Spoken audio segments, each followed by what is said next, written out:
दशावतार. भगवान श्री विष्णू यांनी धर्माचे रक्षण आणि वाईट शक्तींचा नाश करण्यासाठी नेहमी अवतार घेतले असे पुराणात सांगितले जाते. ते हे विष्णूंचे दशावतार.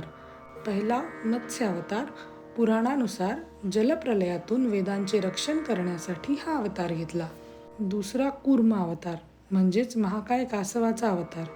समुद्र मंथनाच्या वेळी मंदर पर्वताला आधार देण्यासाठी भगवान श्री विष्णूंनी महाकाय कासवाचा अवतार घेतला असे म्हणले जाते. तिसरा वराह अवतार. हिरण्याक्षाक्ष नावाच्या राक्षसापासून पृथ्वीला वाचवण्यासाठी वराहाचा अवतार घेतला.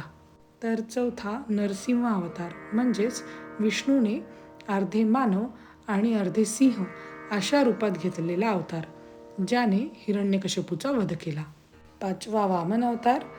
ज्याने राजा बळीला 3 पावलात विश्व दिले आणि वामनाने त्याचा पराभव केला. सहावा अवतार परशुरामाचा. परशुरामाने क्षत्रियांचा पराभव करून धर्माची पुनर्स्थापना केली एक ब्राह्मण योद्धा म्हणून. सातवा रामाचा अवतार.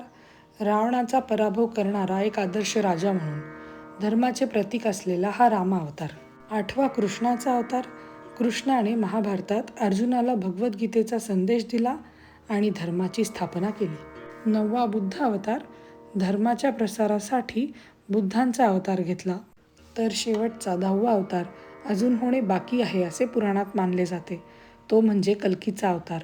कलियुगाच्या शेवटी वाईट प्रवृत्तींचा नाश करण्यासाठी भगवान विष्णू कल्कीचा अवतारात येतील आणि धर्माची पुनर्स्थापना करतील असे मानले जाते. ओम नमो भगवते वासुदेवाय. ओम नमो नारायणाय.